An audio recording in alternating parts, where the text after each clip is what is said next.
नमस्कार साथियों, पीसीएस क्रांति यूट्यूब चैनल पर आप सभी का स्वागत है। वार्षिक करंट अफेयर सीरीज में आज हम लोग घटनासार का जो है चौथा क्लास देखेंगे। इसके पहले हम लोग राष्ट्रीय परिदृश्य, वन लाइनर और उत्तर प्रदेश समाप्त कर चुके हैं। इसके बाद हमारा बच रहा है अंतर्राष्ट्रीय घटनाक्रम, आर्थिकी के बाद हमारे चर्चित व्यक्तित्व, पुस्तक, दिवस, खेल। तो इतना हम लोग करके इसको 3-4 क्लास में कवर कर देंगे पूरा। यहाँ से आपको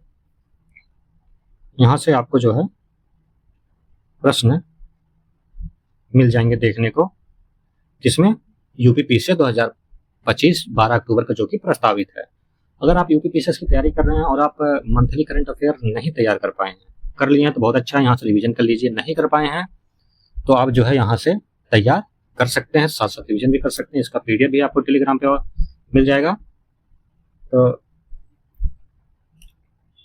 इसके लिए आप लोग टेलीग्राम चैनल ज्वाइन करके वहां से आप सभी सब्जेक्ट का पीडीएफ प्राप्त कर सकते हैं। घटना चक्र प्रीवियस ईयर, जो कि पीसीएस प्री में लगभग 60 से 70 प्रश्न, 70-75 प्रश्न आपका कवर करता है प्रीवियस ईयर और उसके साल से।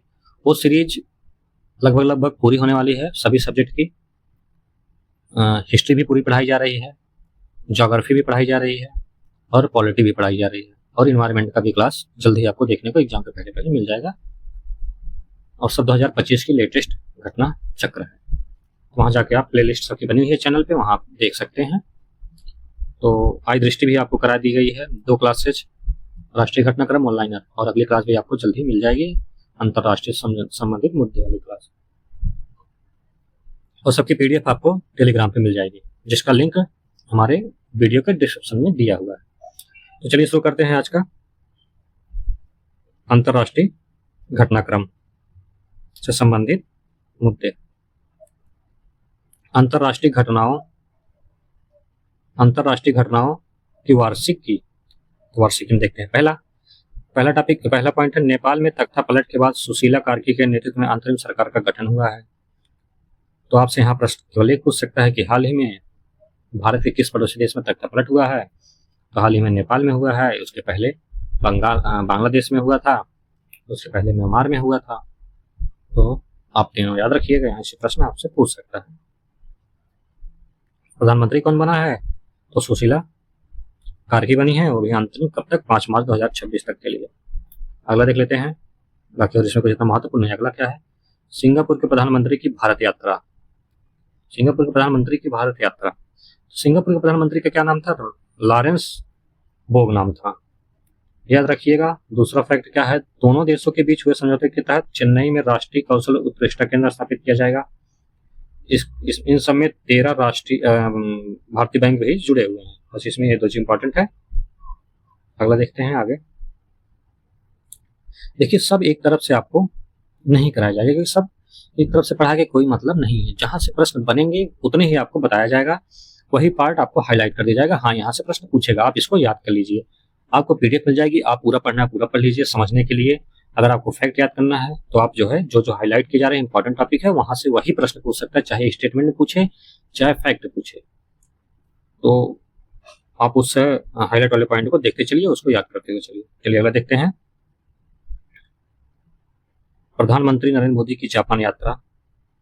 जापान के प्रधानमंत्री इशिबा शिगेरू के निमंत्रण पर प्रधानमंत्री 15वें भारत जापान वैश्विक शिखर सम्मेलन में हिस्सा लेने के लिए 29 से 30 अगस्त 2025 को जापान की यात्रा किए थे। बस इतना रखिएगा कि कब गए थे और वहां प्रधानमंत्री का नाम क्या था। और आगे देखते हैं क्या क्या किस चीज पे जो है समझौते हुए हैं।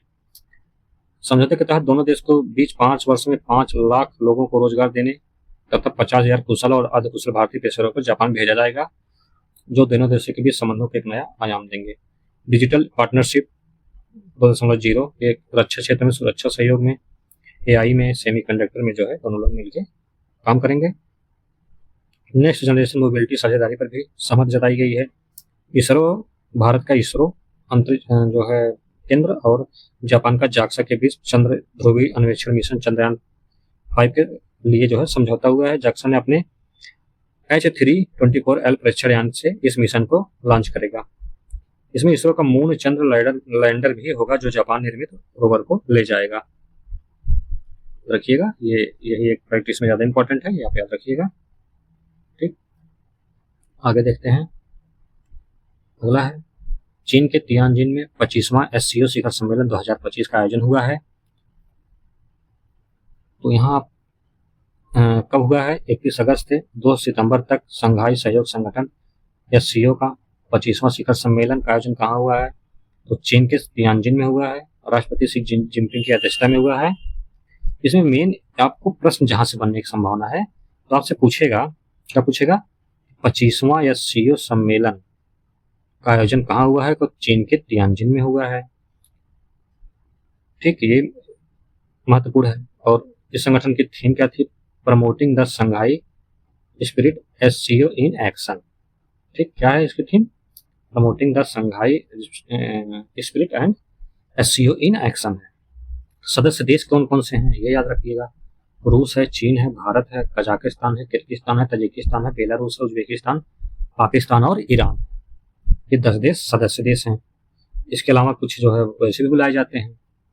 17 देश साझेदार देश हैं। ठीक, कितने? 17 साझेदार हैं। कुल देश कितने हो गए? 27 देश कुल हो गए।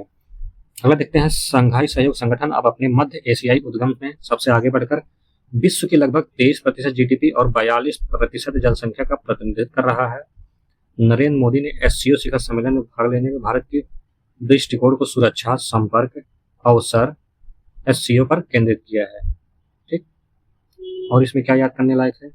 मोदी ने क्षेत्रीय संपर्क को विश्वास निर्माण का साधन मानते हुए चाबहार पोर्ट, अंतर्राष्ट्रीय उत्तर दक्षिण परिवहन गलियारे और डिजिटल भौतिक कनेक्टिविटी को साझा विकास का आधार बनाया है। बस यही इतना याद रखिएगा। अगला देख लेते हैं और क्या इसमें महत्वपूर्ण है। तियानजिन घोषणा पत्र जो है, पहलगाम समेत आतंकवादी की कड़ी निंदा की गई है। इसमें आतंकवाद की कड़ी निंदा की गई है। सदस्य एआई सहयोग के लिए सहमत बनाया गया है। और सम्मेलन में चोलपात आता किर्गिज गणराज्य को एससीओ का पर्यटन एवं सांस्कृतिक राजधानी को रूप में नामित किया गया है। गाजा और ईरान में सैन्य कार्रवाई की निंदा की गई है तथा अफगानिस्तान की अस्थायी शांति के लिए समावेशी जोर दिया गया है। सबसे महत्वपूर्ण, एक ही पृथ्वी एक परिवार एक भविष्य को मान्यता दी गई है भारत की वैश्विक विजन पर। भारत का वैश्विक विजन क्या है? एक पृथ्वी एक परिवार और एक भविष्य। शिखर सम्मेलन के वैश्विक व्यापार को स्थिर करते द्विपक्षीय व्यापार और निवेश का विस्तार करने एससीओ विकास बैंक की स्थापना पर जोर दिया गया है। और 26वां शिखर सम्मेलन किर्गिस्तान में 2026 में प्रस्तावित है। विश्व एक में होने वाले इस सम्मेलन का केंद्रीय विषय होगा एससीओ के 25 वर्ष, एक स्थिर विश्व, विकास और समृद्धि के लिए एक साथ। तो अगला क्या महत्वपूर्ण है इसमें? 26वां शिखर सम्मेलन कहाँ होगा? किर्गिस्तान में। और इसका विषय क्या है? एससीओ के 25 वर्ष, एक स्थिर विश्व, विकास और समृद्धि के लिए एक साथ आना। तो दो फैक्ट इसमें इंपॉर्टेंट है। 25वां कहाँ हुआ था और 26वां कहाँ होगा। बाकी आगे देख लेते हैं क्या महत्वपूर्ण है इसमें। अगला है विश्व प्रतिस्पर्धा रैंकिंग 2025। क्या है? विश्व प्रतिस्पर्धा रैंकिंग 2025 जारी कौन करता है? इंटरनेशनल इंस्टीट्यूशन फॉर मैनेजमेंट की अगस्त 2025 में जारी विश्व प्रतिस्पर्धा रिपोर्ट 2025 के अनुसार विकसित अर्थव्यवस्थाएं बढ़ती चुनौतियों से जूझ रही हैं, जबकि इस उभरते बाजार रणनीतिक सुधारों को अपनाकर आगे भी बढ़ने में सफल हो रही हैं। 69 देशों की रैंकिंग है। कितने? 69। वेनेजुला सूचकांक में सबसे निचले 69वें स्थान पर है। भारत जो है 41वें स्थान पर है। 2024 में कितना था? 39वें स्थान पर था। देख लेते हैं यहाँ समग्र में भारत 41वें स्थान पर, आर्थिकी में 27वें, सरकारी दस्ता 45 स्थान है, व्यवसायिक दस्ता 25, बुनियादी ढांचा में 51। नंबर 1 पर कौन है? स्विट्जरलैंड है। दूसरे सिंगापुर है, Hong Kong, Denmark, UAE, Taiwan, Ireland तथा नीदरलैंड। टॉप 10 देश यही हैं। तो इसमें याद करने वाले तथ्य क्या है भाई? जारी कौन करता है? International institution for management IMD जारी करता है। भारत की रैंकिंग कितनी है इसमें? भारत की रैंकिंग 41वीं है 2025 में। 24 में 39वीं रैंकिंग थी। ये भी पूछ सकता है कितने देश शामिल हुए थे? 69 देश शामिल हुए थे।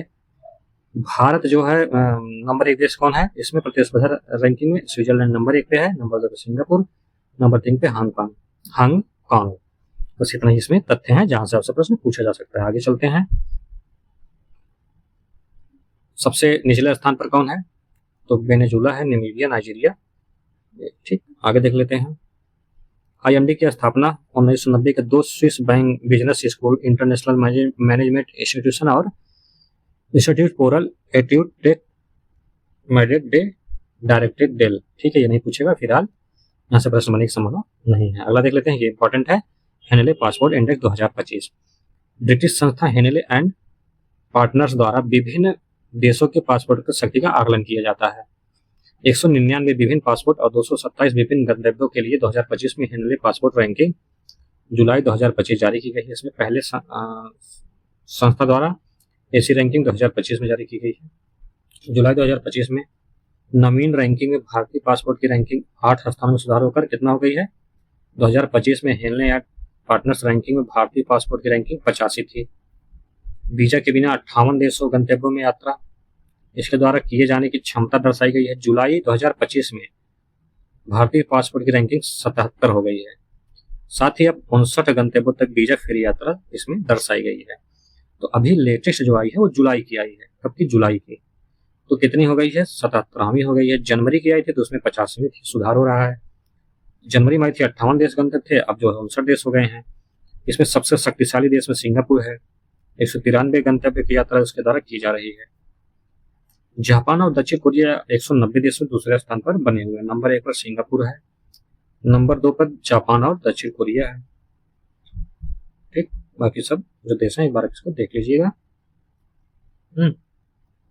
फिर आपको जो है टेलीग्राम पे मिल जाएगी। अगला देखते हैं, सबसे कम शक्तिशाली पासपोर्ट में अफगानिस्तान है। अफगानिस्तान सबसे कम शक्तिशाली में है। सीरिया है, इराक है, पाकिस्तान और नामीबिया और नेपाल है। अगला देख लेते हैं, भारत व पड़ोसी राज्यों में चीनी पासपोर्ट जिसकी रैंकिंग 60 है, सबसे भारत से बेहतर स्थिति में किसकी है? चीन की है। ठीक, भारत का कितना स्थान है? 77वां स्थान है। म्यांमार, श्रीलंका और इसका कितना है? 84, 88, 91 है। नेपाल और बांग्लादेश और पाकिस्तान की बातें नहीं करने लायक आजकल। भारत की रैंकिंग कितनी है? 77वीं रैंकिंग है। 59 देश में बिना वीजा जो है यात्रा कर सकते हैं। सबसे शक्तिशाली पासपोर्ट सिर्फ 10 देश जो है, 10 देशों में एशिया में एकमात्र USA है जिसकी रैंकिंग 8वीं है। अगला देखते हैं, स्मार्ट सिटी इंडेक्स 2025। जितने इंडेक्स हैं सब आपके लिए महत्वपूर्ण है। इंडेक्स से प्रश्न बनना ठीक से समझिए। कभी कभी एक प्रश्न पूछ लेता है, कभी कभी 2 पूछ लेते हैं, कभी कभी मिलान वाले आते हैं तो 3 पूछ लेते हैं।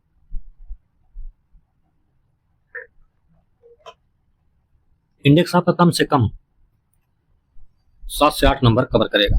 6 से 8 नंबर ठीक से। चलिए अगला देख लेते हैं, स्मार्ट सिटी इंडेक्स कौन जारी करता है? International institution for management development द्वारा, IMD द्वारा जारी। अगस्त 2025 में स्मार्ट सिटी इंडेक्स 2025 में स्विट्जरलैंड के शहर ज्यूरिख ने शीर्ष स्थान प्राप्त किया है। ज्यूरिख से लगभग शीर्ष स्थान पे रहता है लगभग।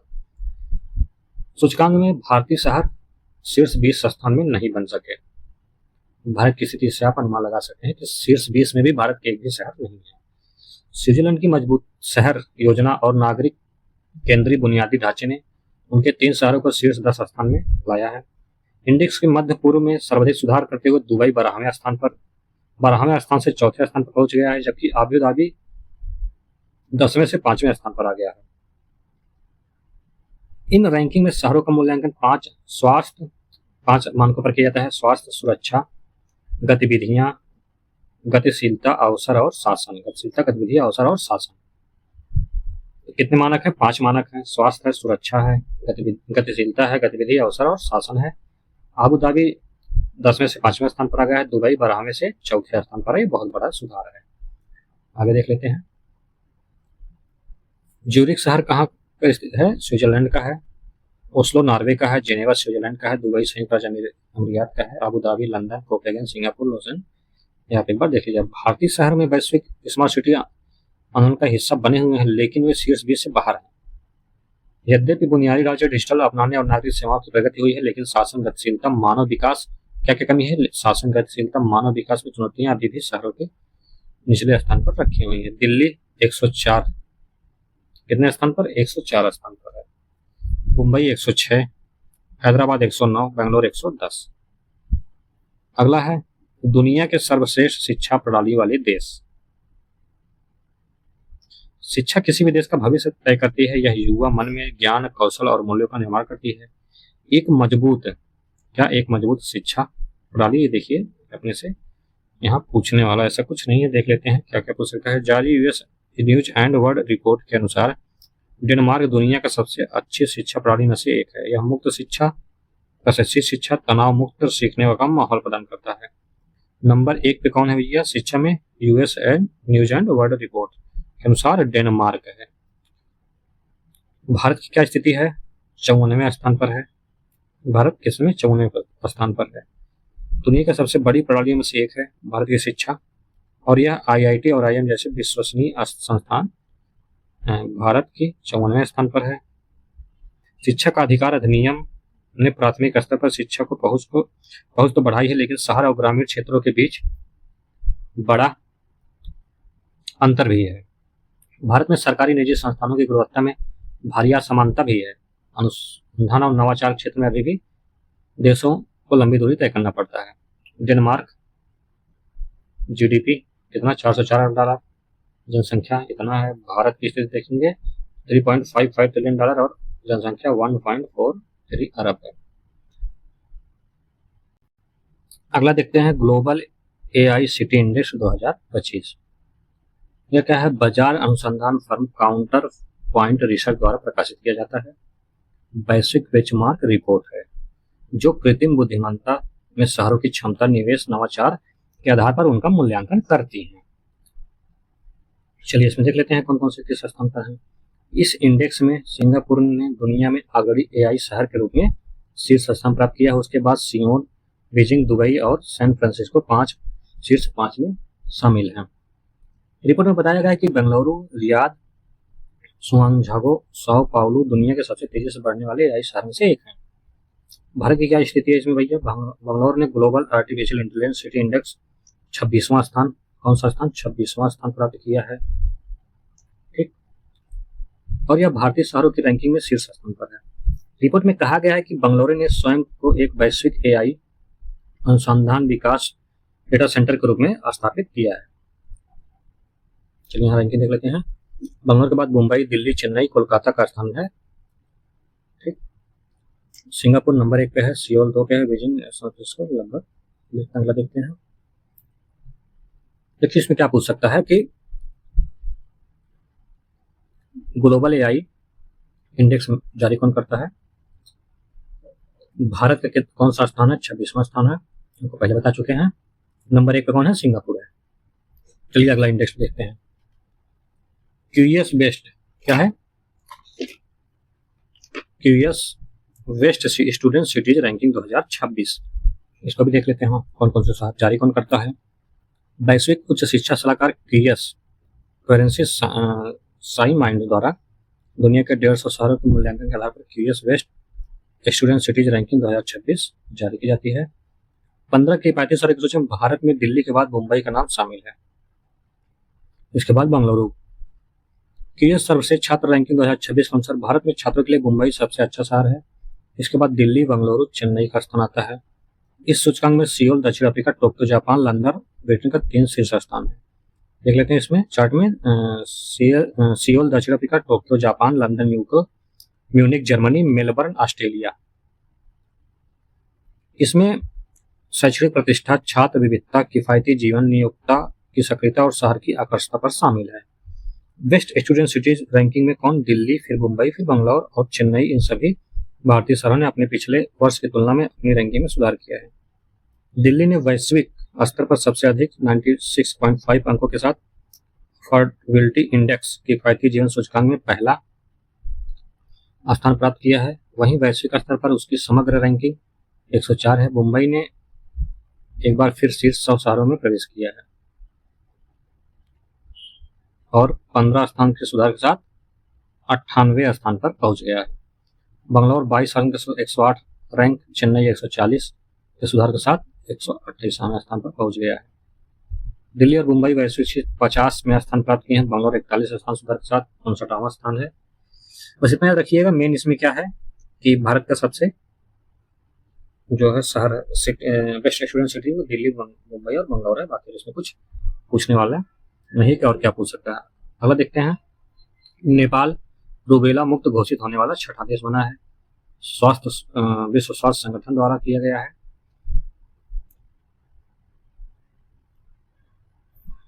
इसके पहले भी कितने देश, 5 देश रूबेला से मुक्त हो गए हैं। चलिए बस इतना ध्यान रखिएगा इसमें। अगला देखते हैं, निम्बोई सेफ्टी इंडेक्स। निम्बोई सेफ्टी इंडेक्स देख लेते हैं क्या है। किसी शहर सुरक्षा किसी भी शहर के रहने योग्य होने की क्षमता तय करने वाली सबसे अहम कारकों में से एक है। क्राउड सोर्स डेटाबेस न्यूम्बेस द्वारा अगस्त किसके द्वारा जारी किया जाता है? क्राउड सोर्स डेटाबेस निम्बो द्वारा अगस्त 2025 में जारी mid 2025 Numbeo safety index, mid 2025 Numbeo safety index के अनुसार भारत वैश्विक स्तर पर 67वें स्थान पर है। स्कोर 55.8 है। 67वें स्थान पर है इसमें भारत। यह सूचकांक 148 देशों में। अपराध दर, कानून प्रवर्तन की दस्तर, सुरक्षा, क्या क्या अपराध दर, प्रवर्तन की दस्तर, सुरक्षा पर यह रिपोर्ट जो है जारी की गई है। भारत के 10 शीर्ष शहर कौन कौन से हैं? मंगलौर कर्नाटक, बड़ौदा सेफ्टी में इतना रैंकिंग, क्राइम में इतना और वैश्विक रैंकिंग 49 है, इसकी 85 है। अहमदाबाद गुजरात में 93 है। सूरत गुजरात में 106, 118, 128, 149 है। नवी मुंबई, ये सब देख लीजिएगा आप एक बार। ठीक, दिल्ली को सूचकांक के भारत का सबसे असुरक्षित शहर घोषित किया गया। देख लीजिए 41 स्कोर के साथ वैश्विक रैंकिंग 316वीं है। कुल शहर 391 शहर में 316वीं रैंकिंग दिल्ली की है। और अभी आप देखेंगे तो बेस्ट स्टूडेंट के लिए जो है बेस्ट सिटी दिल्ली है। टॉप शहरों में अबू धाबी, दोहा, दुबई और वहाँ देश के जो है भाई बहुत सबसे सुरक्षित शहर कौन है? UAE, Andorra, Qatar, Taiwan, Macao China का है। अगला रैंकिंग देख लेते हैं। सबसे असुरक्षित में हैती है, पापुआ न्यू गिनी है, वेनेजुला, अफगानिस्तान, दक्षिण अफ्रीका। अगला देख लेते हैं, वैश्विक एआई नवाचार सूचकांक 2025 कब जारी किया गया? 26 जुलाई 2025 को लिंकी द्वारा वैश्विक एआई नवाचार सूचकांक जारी किया गया है। किसके द्वारा? लिंकी। एआई संचालित link building automotive software company link ने एआई नवाचार के दौर में विजेता देशों की पहचान करते हुए यह उद्देश्य से अध्ययन किया है। इनमें 5 कारकों का परीक्षण किया गया है। प्रति व्यक्ति एआई, पेटेंट, एआई मॉडलों की संख्या, एआई में कुल निवेश, दैनिक कार्यों में एआई का उपयोग करने वाले कर्मचारियों की हिस्सेदारी और प्रति 10 लाख लोगों पर एआई नौकरियों के अवसर। संयुक्त राज्य अमेरिका 99 अंक के साथ वैश्विक एआई नवाचार सूचकांक के पहले स्थान पर है। एआई में नंबर 1 पे कौन है? अमेरिका है। उसके बाद स्विट्जरलैंड है, उसके बाद दक्षिण कोरिया है, फिर चीन है, फिर सिंगापुर है, कनाडा है। भारत ने इस सूचकांक में 24 स्कोर के साथ 7वीं रैंक प्राप्त की है। ब्रिटेन 8वें स्थान पर, ऑस्ट्रेलिया और इटली 9वें या 10वें स्थान पर है। भारत जो है 7.25 अरब डॉलर का निवेश किया है। 29 प्रतिष्ठित एआई मॉडल है भारत में। यहाँ 92% कर्मचारी अपने दैनिक कार्य में एआई का उपयोग करते हैं। भारत की रैंकिंग कितनी है ये याद रखिएगा। भारत की रैंकिंग 7वीं है भैया। ये महत्वपूर्ण है, 24 स्कोर से ये बहुत ही महत्वपूर्ण है। ठीक, यहाँ से आपसे प्रश्न पूछ सकता है। बस चलिए आगे देखते हैं। अगला है, ओपन एआई का पहला भारतीय कार्यालय दिल्ली में हुआ है। दिल्ली में है। वैश्विक विस्तार में एक अहम पड़ाव चिन्हित करते हुए चैट जीपीटी के निर्माता ओपन एआई क्या है? ओपन एआई ने वर्ष 2025 के अंत तक भारत में अपना पहला कार्यालय नई दिल्ली में खोलने की घोषणा की है। कब की गई? अगस्त में की गई है। ओपन एआई ने अब भारत का पहला एआई। यह कदम ओपन की भारत सरकार के साझेदारी और इंडिया एआई मिशन में योगदान की प्रतिबद्धता को दर्शाता है। यह मिशन देश में समावेशी, भरोसेमंद कृत्रिम बुद्धिमत्ता विकास को बढ़ावा देने के लिए राष्ट्रीय पहल भी है। नई दिल्ली में स्थित कार्यालय छात्रों, शिक्षकों, पेशेवरों और डेवलपर जैसे तेजी से बढ़ते उपयोग वर्ग को जो है समर्थन करेगा। यहाँ क्या याद रखने लायक है कि भारत का पहला कार्यालय नई दिल्ली में खोला गया है। ओपन एआई निर्माता चैट जीपीटी। ठीक, अगला अगला है आर्द्र भूमि पर रामसर कन्वेंशन के पक्षकारों के सम्मेलन की 15वीं बैठक हुई है। 15वीं बैठक कहाँ हुई है? तो आर्द्र भूमि पर रामसर कन्वेंशन के पक्षकारों के सम्मेलन में 15वीं बैठक 23 से 31 जुलाई 2025 के बीच जिम्बाब्वे के विक्टोरिया फॉल्स राष्ट्रीय उद्यान में आयोजित की गई है। कहाँ पे? विक्टोरिया फॉल्स राष्ट्रीय उद्यान में आयोजित की है। सम्मेलन में लगभग 3000 प्रतिनिधियों ने हिस्सा लिया है। 15वें कॉप में भारत का प्रतिनिधित्व केंद्रीय पर्यावरण मंत्री द्वारा किया गया। तो आर्द्र भूमि पर रामसर कन्वेंशन के 15वें एसओपी का विषय क्या था? हमारे साझा भविष्य के लिए आर्द्र भूमि की सुरक्षा करना। सुरक्षा, ठीक, हमारे साझा भविष्य के लिए आर्द्र भूमि की सुरक्षा।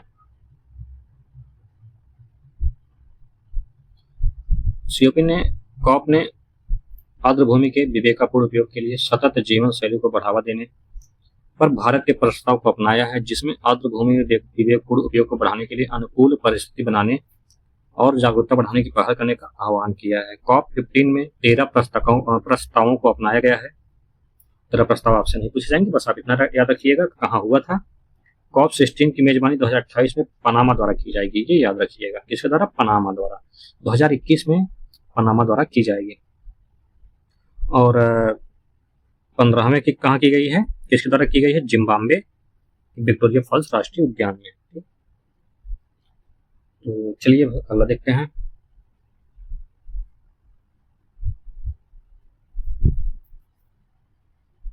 अगला है नेपाल अंतर्राष्ट्रीय बिग कैट अलायंस में शामिल होने वाला 13वां देश है।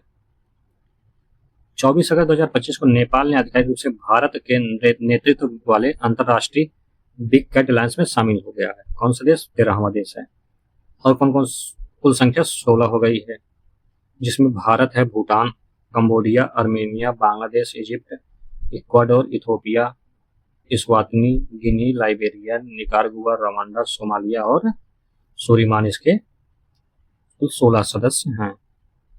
9 अप्रैल 2023 को कर्नाटक मैसूर में आयोजित प्रोजेक्ट टाइगर में 50 वर्ष पूरे होने पर उपलक्ष्य में इसको लॉन्च किया गया था प्रधानमंत्री जी द्वारा।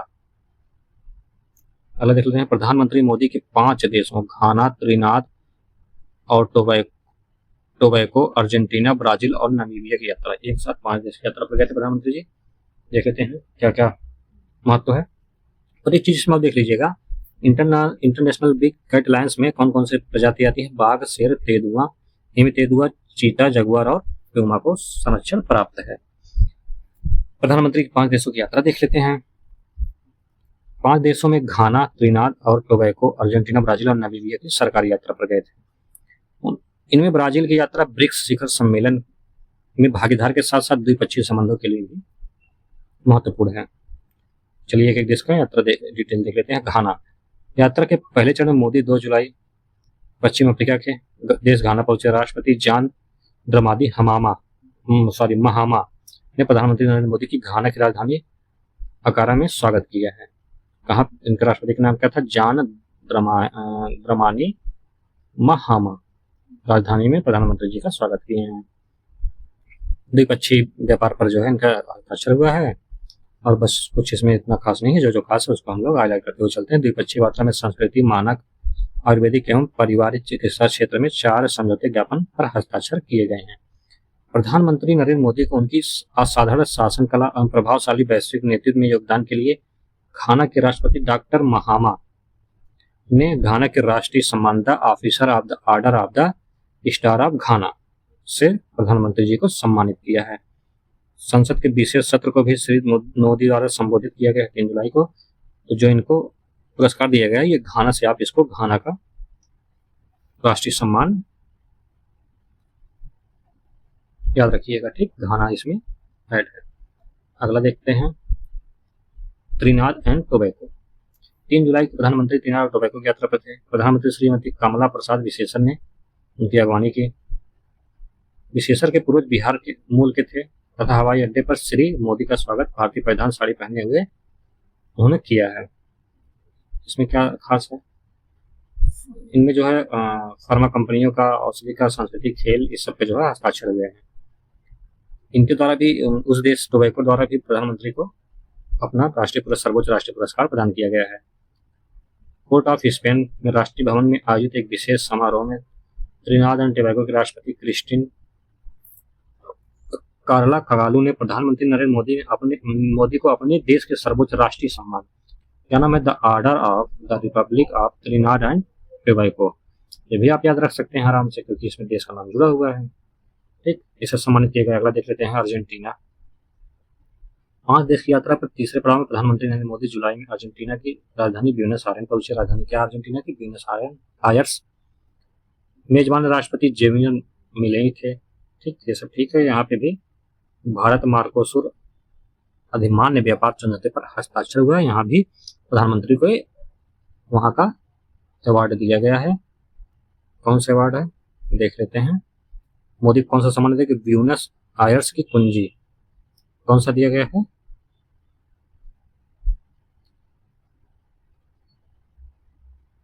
ब्यूनस आयर्स की कुंजी सम्मान से सम्मानित किया गया है। ये भी वहां की राजधानी से संबंधित है, ये भी आपको आराम से याद रहेगा। ब्राजील देख लेते हैं। ब्राजील, प्रधानमंत्री नरेंद्र मोदी ने अर्जेंटीना के बाद ब्राजील की यात्रा की। ब्राजील में ब्रिक्स सम्मेलन भी होना था। ठीक है, तो वहां पर क्या क्या हुआ? आतंकवादी निरोध, सुरक्षा क्षेत्र पर भी हस्ताक्षर हुए हैं। और वहां के सम्मान क्या है? Grand colour of the national order of the southern cross, ये याद रखिएगा क्योंकि ये अलग है। ठीक, इसके द्वारा जो है प्रधानमंत्री को सम्मानित किया गया है। Grand colour of the nation order of the southern cross. तो आप क्या करिएगा, एक छोटा सा नोट्स बनाइएगा। जितने प्रधानमंत्री जी को अवार्ड मिले हैं उससे आप 1 से 2 प्रश्न लगभग पा सकते हैं। तो अवार्ड एक जगह लिख लीजिएगा तो आपको आसानी से याद हो जाएगा, या तो जब हम पुरस्कार वाला पार्ट पढ़ाएंगे तो वहाँ एक जगह दिया हुआ है तो आपको वहाँ उसको याद करेंगे। फिर भी आप एक जगह लिख लेंगे, 2 मिनट लिखने लगेगा तो आप जो है आसानी से याद कर सकते हैं। अगला देश है नमीबिया। ठीक, अगला देश कौन सा है? नमीबिया। 5 देशों की अपनी यात्रा में अंतिम चरण में नमीबिया पहुंचे थे। राजधानी विंडहोक, तो स्वागत किया गया है। यहाँ पे भी आपदारोधी और संरचना संगठन, वैश्विक जॉब, ईंधन गठन, स्वच्छता एवं उद्यमिता क्षेत्र, इस प्रकार से इसमें जो है इन चीजों पे हस्ताक्षर हुए हैं। और यहाँ भी सर्वोच्च नागरिक सम्मान मिला है, order of the most ancient Welwitschia mirabilis, ये भी याद रखिएगा, ये भी थोड़ा अलग है। मोस्ट एशियन बिल चसिया मिराबिलिस, ये इंपॉर्टेंट ये भी है। और वो ब्राजील वाला भी इंपॉर्टेंट है। बाकी सब तो नाम सबके साथ नाम जुड़े हुए हैं। अगला देखते हैं, बेहद महत्वपूर्ण, ब्रिक्स का 17वां शिखर सम्मेलन 2025 का आयोजन हुआ। कहाँ हुआ? ब्राजील के रियो डी जेनेरियो में जुलाई में किया गया। 2 दिनों तक चलने वाले सम्मेलन की थीम थी अधिक समावेशी और सतत शासन के लिए वैश्विक दक्षिण सहयोग को मजबूत करना है। ब्रिक्स से मौजूदा 10 सदस्यों में ब्राजील के अतिरिक्त रूस, चीन, दक्षिण अफ्रीका, मिस्र, इथोपिया, इंडोनेशिया, ईरान, संयुक्त अरब अमीरात और भारत शामिल है।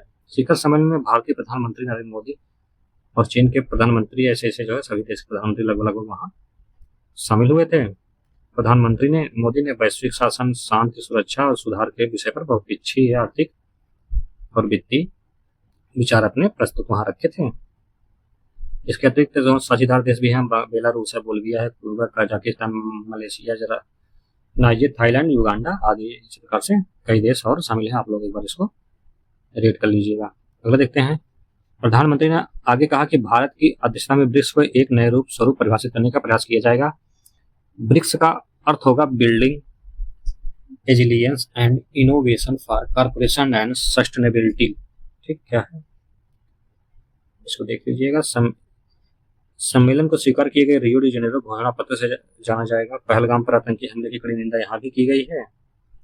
ब्रिक्स का आगामी 18वां शिखर सम्मेलन अगले वर्ष 2026 में मेजबानी कौन करेगा? भारत करेगा। मोस्ट इंपॉर्टेंट है।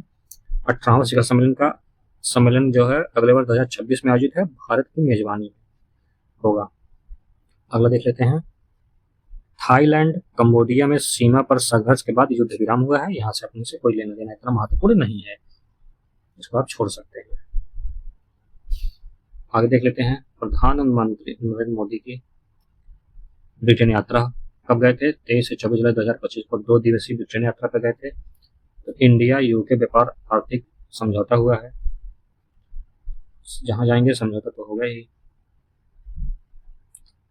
जो है पारस्परिक सहयोग के विभिन्न क्षेत्रों में अगले 10 वर्षों के लिए संबंधों को आगे बढ़ाकर व्यापक रणनीतिक साझेदारी की जाएगी। भारत यूके विजन 2035 दोनों पक्षों ने स्वीकार किया है और अच्छा औद्योगिक रोडमैप तैयार किया गया है।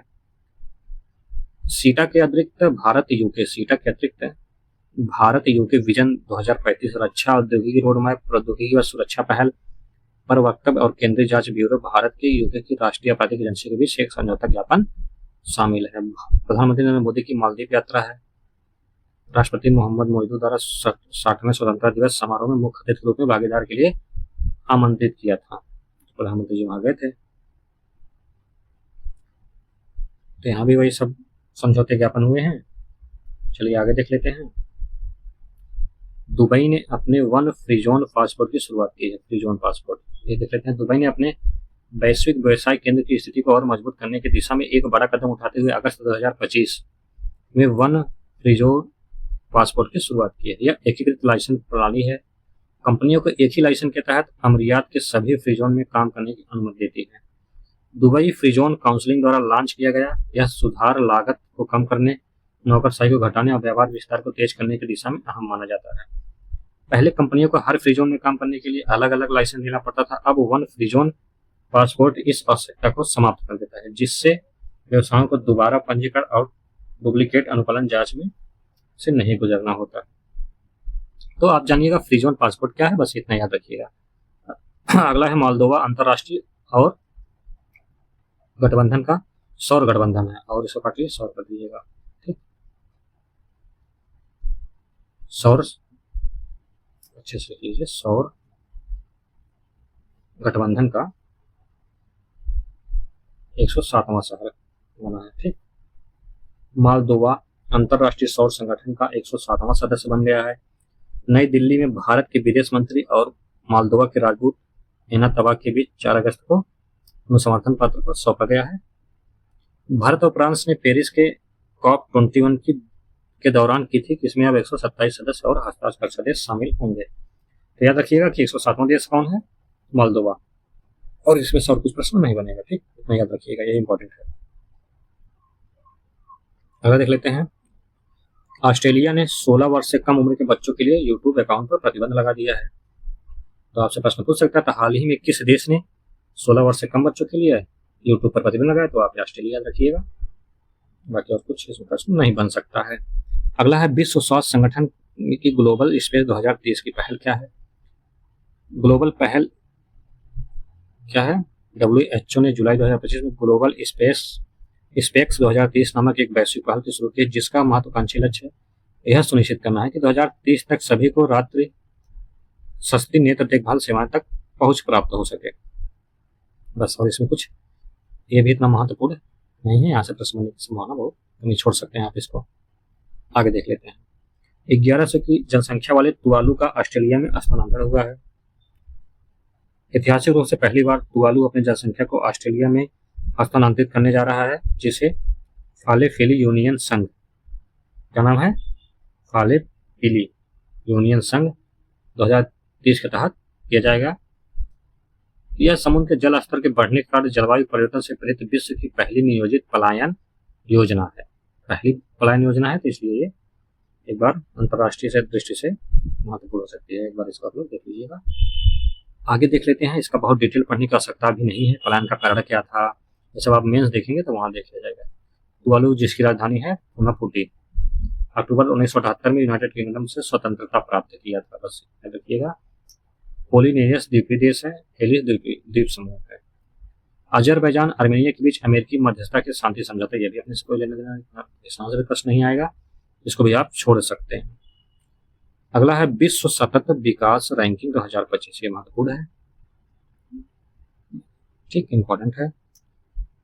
विश्व राष्ट्र सतत विकास समाधान नेटवर्क द्वारा जून 2025 में 10वीं विकास रिपोर्ट 2025 में वैश्विक सतत विकास लक्ष्य भारत ने लंबी छलांग लगाई है। पहली बार SDG की वैश्विक सूची में 193 देशों में शीर्ष 100 में स्थान प्राप्त किया है। भारत ने 67 अंक प्राप्त किए हैं। 2025 एससीटी सूचकांक में 99वां स्थान हासिल किया है, जबकि चीन 74 अंक के साथ 49वां स्थान पर, अमेरिका 75 के साथ 44वां स्थान पर बना हुआ है। भारत के पड़ोसी देश नेपाल, भूटान, श्रीलंका, मालदीव इस सूची में भारत से आगे हैं। ठीक, कितना है यह देख लीजिए। 85वें स्थान पे बांग्लादेश, 114 में मालदीव, श्रीलंका, पाकिस्तान 140 में।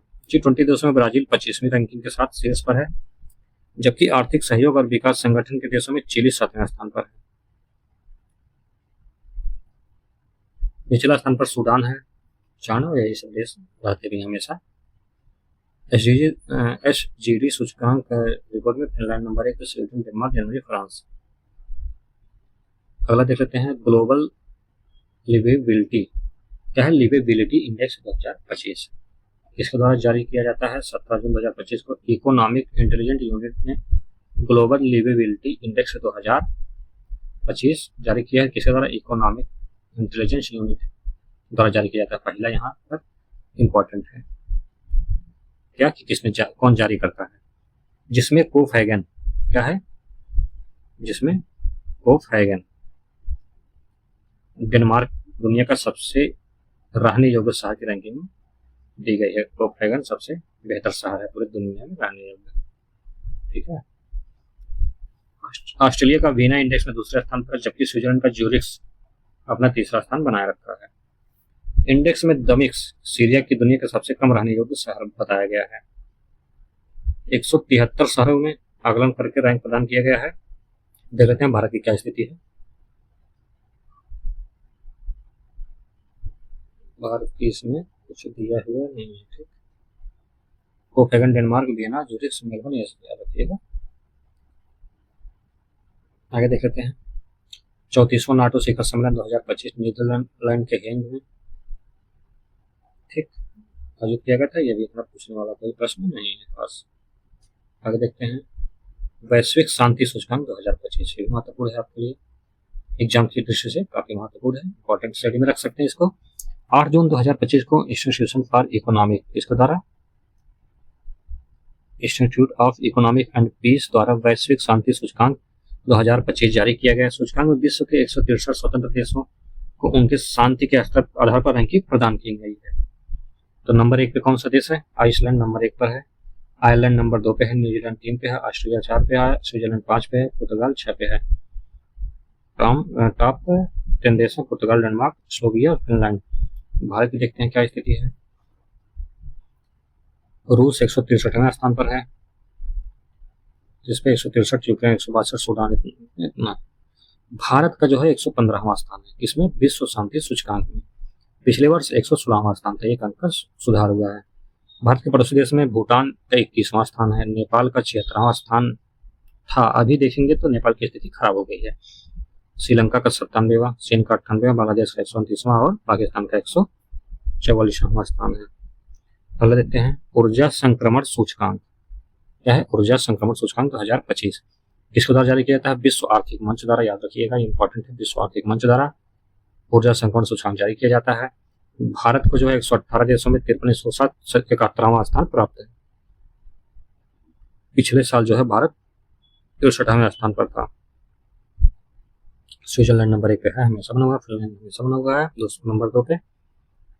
चलिए तो अगला देख लेते हैं क्यूरियस वर्ल्ड यूनिवर्सिटी रैंकिंग 2026। 19 जून 2025 को जारी क्यूरियस वर्ल्ड यूनिवर्सिटी रैंकिंग 2026 में भारत का आईआईटी दिल्ली 130वीं रैंक के साथ भारत का शीर्ष संस्थान बन गया है। भारत ने 8 नए संस्थानों को पहली बार रैंकिंग में शामिल किया गया है, जिसमें कुल संख्या 54 तक पहुंच गई है। अब भारत इस सूची में अमेरिका 192, यूके 90 और चीन 72 के बाद चौथा सबसे बड़ा प्रतिनिधित्व वाला देश बन गया है क्यूएस रैंकिंग में। तो याद रखिएगा भारत की रैंकिंग कितना है, ये इंपॉर्टेंट है। भारत की रैंकिंग है सबसे नंबर 1 पे दिल्ली है, 123वीं रैंक के साथ आईआईटी दिल्ली। ठीक, चलिए आगे देखते हैं। भारत के जो संस्थान है IIT Delhi, IIT Bombay, IIT Madras, Kharagpur, Mangalore, Kanpur university of Delhi, Guwahati, Roorkee, हम लोग पीछे भी पढ़ चुके हैं। ठीक, अगला देखते हैं world's best hospital 2024। World's best hospital 2024 में all India institution of medical sciences AIIMS नई दिल्ली को 97वां और भारत का सर्वश्रेष्ठ अस्पताल घोषित किया गया है। विश्व स्तर पर देखें तो 97वें स्थान पर है। कौन सा? एम्स। भारत स्तर पर पहले स्थान पर है। गुड़गांव का मेदांता अस्पताल कितने पर? 146वें स्थान पर है। Post graduate institute of medical education and research 228वें स्थान पर है। एम्स स्थापना 1956 में हुई थी। ठीक। दुनिया के शीर्ष 5 अस्पतालों में अमेरिका का मायो क्लिनिक इस सूची में शीर्ष स्थान पर। इसके बाद क्लिवलैंड क्लिनिक अमेरिका, उसके बाद Toronto general hospital Canada, Johns Hopkins hospital America के 5 में शामिल है। अगला है परमाणु शस्त्रागार पर सिपरी रिपोर्ट 2025। 17 जून 2025 को Stockholm international peace research institute SIPRI की रिपोर्ट के अनुसार भारत ने 2024 में अपने परमाणु हथियारों की संख्या बढ़ाकर 180 कर दी है। भारत में परमाणु हथियारों की अनुमानित संख्या 2025 में 180 हो गई है, जबकि 2024 में 172 थी। तो बस इसमें कुछ खास नहीं है, ये भी नहीं पूछने वाले प्रश्न है। चलिए आगे देख लेते हैं। G7 राष्ट्रों में 51वां शिखर सम्मेलन 2025। औद्योगिक रूप से विकसित G7 देशों में 51वां शिखर सम्मेलन 15 से 17 जून कनानिस्क पर्वतीय पर्यटन नगर कनानिस्क अल्बर्टा प्रांत के कनाडा में स्थित है, वार्फ में आयोजित की गई थी। कनानिस्क बाम्फ में। इसमें भी क्या है, बस यही याद रखिएगा कि G7 राष्ट्रों में 51वां शिखर सम्मेलन का आयोजन कहाँ किया गया था? तो कनाडा के कनानिस्क में। G7 कहाँ? ग्रुप ऑफ 7 जिन्हें G7 कहा जाता है। ये सब कौन कौन से देश हैं? इसमें कनाडा है, फ्रांस है, Germany, Italy, Japan, United kingdom, संयुक्त राज्य अमेरिका शामिल है। भारत हमेशा जो है आर्थिक देश के रूप में बुलाया जाता है। साझेदार देश कौन कौन से हैं? भारत है, ऑस्ट्रेलिया है, ब्राजील, मैक्सिको, दक्षिण अफ्रीका, दक्षिण कोरिया और यूक्रेन शामिल है इसमें। चलिए आगे देखते हैं।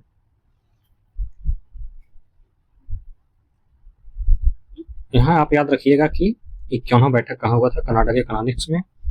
और कौन कौन से देश इसमें शामिल हैं? बस अगला देख लेते हैं। प्रधानमंत्री मोदी की साइप्रस कनाडा और क्रोएशिया की यात्रा जून में किए थे, साइप्रस की यात्रा। तो इनको जो है वहाँ का नागरिक सम्मान great cross of the order of the Makarios III से सम्मानित किया गया है। ठीक। किस पे वार्ता के बाद? साइबर सुरक्षा, सहयोग, ग्रीन हाइड्रोजन, स्वच्छ ऊर्जा, आयुष एवं कौशल विकास, आपदा एवं प्रबंधन तथा न्यायिक सहयोग महत्वपूर्ण समझौते हुए हैं दोनों देशों के बीच। तो मेन इसमें क्या याद करने लायक है कि प्रधानमंत्री नरेंद्र मोदी को वहां का सर्वोच्च नागरिक सम्मान grand cross of the order of the Makarios III से सम्मानित किया गया है। याद रखिएगा। मार्करियोस III जो है कहाँ का है? साइप्रस का है। आगे देखते हैं। क्रोएशिया की यात्रा नरेंद्र मोदी द्वारा यात्रा करने वाले प्रथम भारतीय प्रधानमंत्री हैं, प्रथम है। ठीक। वहां प्रधानमंत्री का नाम याद रखिएगा, अंद्रेज प्लेनकोविच नाम है। ठीक, अंद्रेज प्लेनकोविच प्रधानमंत्री, जो भारत के पहले प्रधानमंत्री क्रोएशिया यात्रा पर गए थे। प्रधानमंत्री में जाग्रेब के क्रोएशिया के राष्ट्रपति जोरान मिलानोविक से भी मुलाकात की है। इन्हें भी 4 समझौतों पर ज्ञापन हुआ है। तो आप वो 4 समझौते याद रखिएगा कौन कौन से हैं। पूछता बहुत कम है। कृषि में है, दोनों देशों के बीच सहयोग, विज्ञान प्रौद्योगिकी, संस्कृति, और क्रोएशिया के जांग्रेब में विश्वविद्यालय में हिंदी पीठ की स्थापना भी है। अगला देखते हैं। वान जलवायु परिवर्तन सम्मेलन 2025। वान जलवायु परिवर्तन सम्मेलन 2025 की शुरुआत 16 जून 2025 को जर्मनी के वान शहर में हुई है। यह सम्मेलन संयुक्त राष्ट्र जलवायु परिवर्तन फ्रेमवर्क UNFCCC के तहत होता है। इसमें 5000 से अधिक प्रतिभागी, सरकार को प्रतिनिधि, वैज्ञानिक आदि नेता, नागरिक समाज के सदस्य इसमें शामिल होते हैं। आयोजन कहाँ हुआ था? जर्मनी के वान शहर में। बस यह याद रखिएगा। अगला है महत्वपूर्ण टॉपिक है global gender gap report 2025। Global gender gap report का 19वां संस्करण 12 जून को जारी किया गया है। किसके द्वारा? वर्ल्ड इकोनॉमिक फोरम द्वारा। यहाँ से प्रश्न पूछेगा ग्लोबल जेंडर गैप रिपोर्ट कौन जारी करता है? तो वर्ल्ड इकोनॉमिक फोरम द्वारा जारी किया जाता है। भारत ने वर्ल्ड इकोनॉमिक फोरम द्वारा जारी 2025 के जेंडर गैप रिपोर्ट में 148 देशों में से 131वां स्थान प्राप्त किया है 2025 में। 2024 की तुलना में 2 स्थान नीचे है। ठीक है। ग्लोबल जेंडर रिपोर्ट की 4 प्रमुख आयाम क्या है? आर्थिक भागीदारी और अवसर, शैक्षिक उपलब्धता, स्वच्छ एवं अस्तित्व, राजनीतिक सशक्तिकरण और लैंगिक अंतराल को मापी जाती है। प्रत्येक आयाम को 0 से 1 पैमाने पर अंक आंका जाता है। इसमें जो है आइसलैंड नंबर 1 पर है, फिनलैंड नंबर 2 पे है, नॉर्वे 3 पे है, यूनाइटेड किंगडम 4 पे है, न्यूजीलैंड 5 पर है। ग्लोबल जेंडर में जो है पाकिस्तान, सूडान ये सबसे निचले देश है। भारत की क्या स्थिति है? कुल रैंक में 131वां स्थान भारत का है। 2024 में 129वां स्थान था। भारत का लैंगिक समानता स्कोर 64.1%, जो कि दक्षिण एशिया में 5वां स्थान रखता है। ठीक है। तो मेन इसमें क्या है, भारत की रैंकिंग कितना है? 131वां, 5वां स्थान इसमें वो रखता है। 24 में 129वां स्थान था, ये याद रखिएगा, ये इंपॉर्टेंट है। दक्षिण एशिया के क्षेत्र में बांग्लादेश 24 रैंक, भूटान 119, 125, 130 और श्रीलंका 130, भारत 131, पाकिस्तान 148। भारत पड़ोसी देश चाइना इस रैंकिंग में 103 स्थान पर है, जो भारत की बेहतर स्थिति को प्रदर्शित करता है। अगला है निकारागुआ मत्स्य पालन सब्सिडी समझौते को स्वीकार करने वाला 101वां देश बन गया है। निकारागुआ ने 2 जून 2025 को विश्व व्यापार संगठन WTO के मत्स्य पालन सब्सिडी समझौते को औपचारिक रूप से स्वीकार कर लिया है, जिससे वह इस ऐतिहासिक संधि को अपनाने वाला 101वां देश बन गया है। यह कदम विश्व स्तर पर हानिकारक मछली पकड़ने की प्रथाओं को दर्शाता है। तो आप यहाँ याद रखिएगा कि 101वां देश है, किसमें? निकारागुआ मत्स्य पालन सब्सिडी समझौते में। बस यही मेन है इसमें, और इसमें कुछ पूछने लायक नहीं है। आगे देखते हैं। यूनेस्को द्वारा 16 नए वैश्विक भू पार्कों का घोषणा किया गया है। 16 नए वैश्विक जियो पार्क 50 देशों में 229 हो गए हैं टोटल अभी तक। ठीक, देख लेते हैं 16 नए वैश्विक जियो पार्क कहाँ है। एशिया में जियो पार्क चीन के कानबुल यूनेस्को ग्लोबल जियो पार्क, चीन के युगांगकांग में, उत्तर कोरिया में, इंडोनेशिया, दक्षिण कोरिया, यूरोप में देख लेते हैं। यूरोप में इटली, नॉर्वे, स्पेन, यूके, मध्य अमेरिका, सऊदी अरब, इक्वाडोर। ठीक, यहाँ से प्रश्न आपके बनने की संभावना बहुत कम है। अगला देखते हैं global data centre circuit comparison report.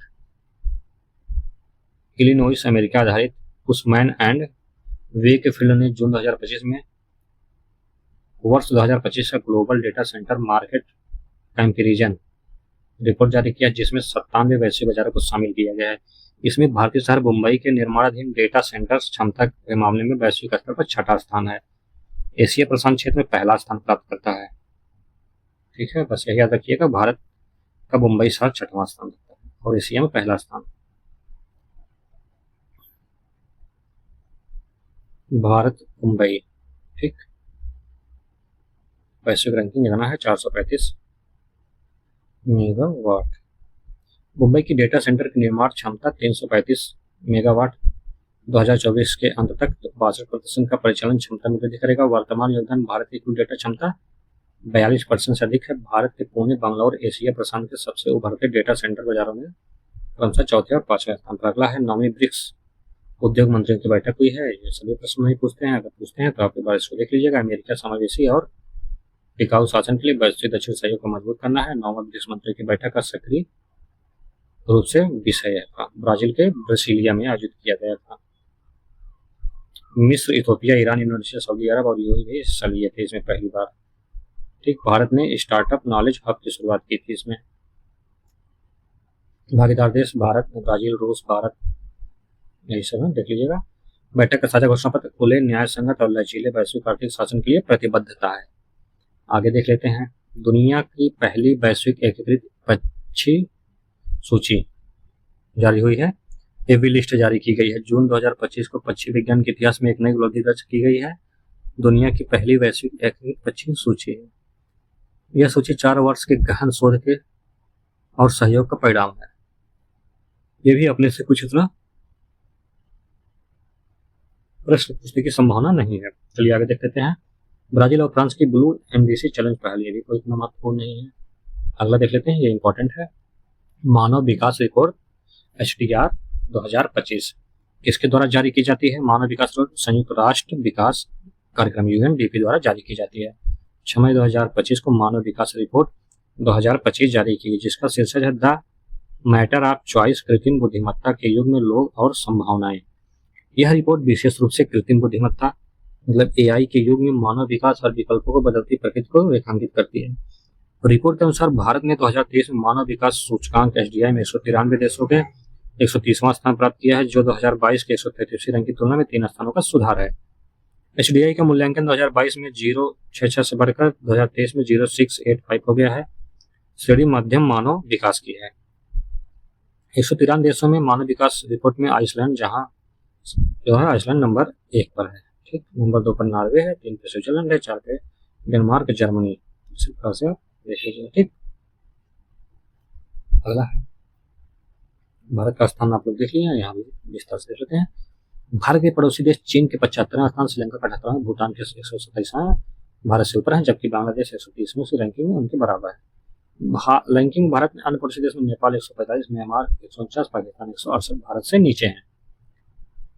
ये किस पर निकलती है? जीवन प्रत्याशा क्या है? 91, अभी 72 वर्ष हो गई है। प्रत्याशित शिक्षा अवधि 12.95 हो गई है। औसत शिक्षा 6.5, 6.8 हो गई है। प्रति व्यक्ति आय 6.95 हो गया था, 9046 हो गया है डॉलर। रिपोर्ट के अनुसार भारत 2015-16 से 2019-21 के बीच 13.5 करोड़ लोगों को बाह्यामी गरीबी से बाहर मतलब मुक्ति मिली है। मानव विकास रिपोर्ट में निम्नता स्थान पर सूडान, सोमालिया, यही सब देश हैं। एसडीआई के 3 प्रमुख आयामों में शामिल हैं स्वास्थ्य, जन्म के समय जीवन प्रत्याशा, शिक्षा, औसत स्कूली शिक्षा वयस्क, औसत स्कूली अपेक्षित स्कूली शिक्षा बच्चे, जीवन स्तर प्रति व्यक्ति आर जीएनआईपीपी। ठीक, इस पे ही ये लिखा जाता है। अगला है वैश्विक पवन ऊर्जा रिपोर्ट 2025। ठीक, 29 अप्रैल 2025 ग्लोबल विंड एनर्जी ने अपनी रिपोर्ट में ग्लोबल विंड रिपोर्ट जारी की है, जिसमें वर्ष 2024 में पवन ऊर्जा क्षेत्र में अभूतपूर्व वृद्धि दर्ज की गई है। कुल 117 गीगावाट नई पवन ऊर्जा क्षमता जोड़ी गई है, जिससे वैश्विक पवन ऊर्जा कुल क्षमता 1136 गीगावाट की है। ये सभी प्रश्न आपसे पूछने की संभावना बिल्कुल नहीं है। ठीक, अगला देख लेते हैं। वर्ष 2024 में विश्व सैन्य खर्च पर सिपरी रिपोर्ट आई है, देख लेते हैं। Stockholm peace research institution SIPRI ने 27 अप्रैल को अपनी रिपोर्ट जारी की है। Trade in world mobility expenditure 2024 शीर्षक में से जारी इस रिपोर्ट में उल्लेख किया गया है कि सैन्य खर्च के मामले में भारत विश्व का 5वां स्थान रखता है। ठीक है, सैन्य में कितना? 5वां स्थान। भारत ने सैन्य खर्च में 1.7% की वृद्धि से 2023 की तुलना में 2024 में 86.1 अरब डॉलर रहा है, जो जीडीपी का 2.3% है। विश्व के कुल सैन्य से 3.2% है। चीन का विश्व में दूसरा स्थान है, 314 अरब डॉलर। सबसे पहले स्थान पर अमेरिका, चीन, रूस, जर्मनी, फिर भारत है। अमेरिका है, रूस है, चीन है, रूस है, फिर जर्मनी, फिर भारत है। सैन्य खर्च में सबसे ज्यादा सैन्य पे खर्च करने वाले देश हैं। अगला देख लेते हैं, देखिए काफी महत्वपूर्ण है। विश्व प्रेस स्वतंत्रता सूचकांक 2025, ये इंपॉर्टेंट है, याद रखिएगा। और ये भी देख लीजिएगा एक बार टॉप देश कौन कौन से हैं सिपरी रिपोर्ट में। विश्व स्वतंत्रता सूचकांक रिपोर्ट जारी कौन करता है? विश्व प्रेस स्वतंत्रता दिवस के अवसर पर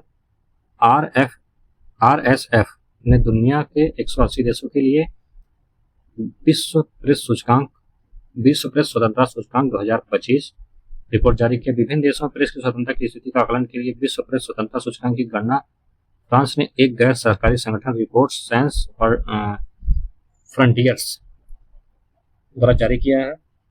नॉर्वे इसमें शीर्ष स्थान पर है। भारत का 151वां स्थान है। भारत ने यह सूचकांक में 32.96 आकलित किया है, जो प्रेस की स्वतंत्रता के मामले में भारत की अति गंभीर स्थिति में शामिल है। भारत में जो प्रेस स्वतंत्रता है ना, ये बहुत ही खराब है अपने यहाँ। ठीक, प्रेस की कोई स्वतंत्रता नहीं है, सब पैसा और यही सब के उनको जो है जहाँ जो चाह जाता है वो दिखाया जाता है।